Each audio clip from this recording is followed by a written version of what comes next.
రోజు ఒక్క మాట అడగదలుచుకున్నా ఉస్నాబాద్ నియోజకవర్గ ప్రజల్ని. ఒక పక్కన గజ్వేల్ ఉంది మీకు, ఇంకో పక్కన సిరిసిల్ల ఉంది, ఆ పక్కన సిద్దిపేట ఉంది. ఈ మూడు నియోజకవర్గాలల్లో దేవుళ్ళు ఏమైనా పరిపాలిస్తుర్రా? గత 10 ఏళ్ళు ఈ ఉస్నాబాదు అంతకంటే ముందు కూడా టీఆర్ఎస్ వాళ్ళు ఎమ్మెల్యేలు ఉన్నారు కదా, ఆడ మొదలుపెట్టిన రంగనాయక సాగర్ పూర్తవుతుంది, కొండపోచమ్మ పూర్తవుతుంది, మల్లన్న సాగర్ పూర్తవుతుంది. ఆ నియోజకవర్గాలు నిధులు వరదలై పారుతాయి. కానీ ఉస్నాబాద్లో మొదలుపెట్టిన మీ గండిపల్లి రిజర్వాయర్ కానీ గౌరెల్లి రిజర్వాయర్ కానీ ఎందుకు పూర్తి చేయలేదో ఆలోచన చేయండి. కానీ కేసీఆర్కు సెంటిమెంట్ ఉస్నాబాద్. సతీష్ బాబు మావోడే, మా ఇంటి మనిషే, ప్రచారం ఇక్కడి నుంచే మొదలు పెడతా అన్నాడు. అయ్యా, ప్రచారం మొదలు పెట్టడానికి నీకు ఉస్నాబాద్ కావాల్సి వచ్చింది, కానీ నిధులు ఇవ్వనీకి నీకు ఉస్నాబాద్ కాలేదా? ఈ ఆదర్శ గ్రామం అని ఒకటి తీసుకున్నావు, దానికి ఏం చేసినావు అని నేను అడుగుతున్నా. అందుకే ఇవాళ మా మిత్రుడు మా పొన్నం ప్రభాకర్ గారు, నువ్వు గౌరెల్లిని గుండపల్లిని పూర్తి చేయాలన్నారు. ఎన్ని నిధులైనా ఇచ్చి తొందరలోనే మీకు గౌరెల్లి రిజర్వాయర్ పనులన్నిటినీ పూర్తి చేపించే బాధ్యత ఈ ప్రభుత్వం తీసుకుంటుంది, కాంగ్రెస్ పార్టీ తీసుకుంటుంది.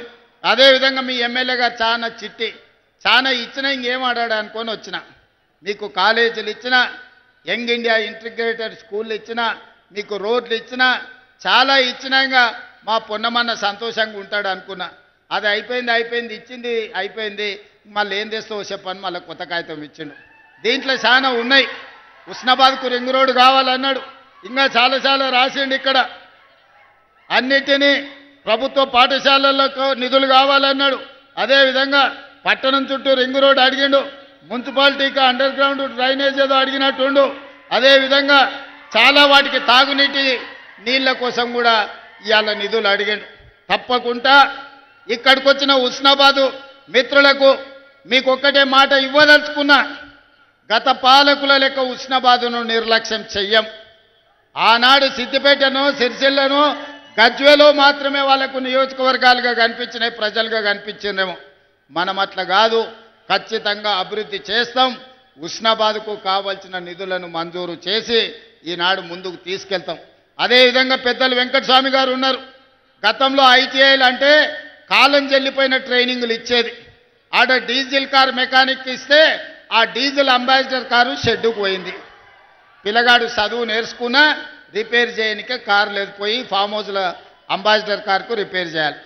ఇవాళ ఆడి కార్లు, బిఎండబ్ల్యూలు, బెంజ్ కార్లు వచ్చినాయి. అందుకే ఇవాళ పిల్లలకు ట్రైనింగ్ ఇవ్వాలంటే ఐటీఐలను అన్నిటిని కూడా అడ్వాన్స్ టెక్నాలజీ సెంటర్లుగా ఈరోజు ముందుకు తీసుకెళ్తున్నారు వెంకటస్వామి గారు. అందుకే ఏటీసీలో జాయిన్ అయ్యే ప్రతి విద్యార్థికి ప్రతి నెల 2000 రూపాయలు స్కాలర్షిప్ ఇవ్వడం ద్వారా నిరుద్యోగ యువకులను అభివృద్ధి పదం వైపు సాంకేతిక నిపుణులుగా మార్చి ఈరోజు ముందుకు తీసుకెళ్తాం.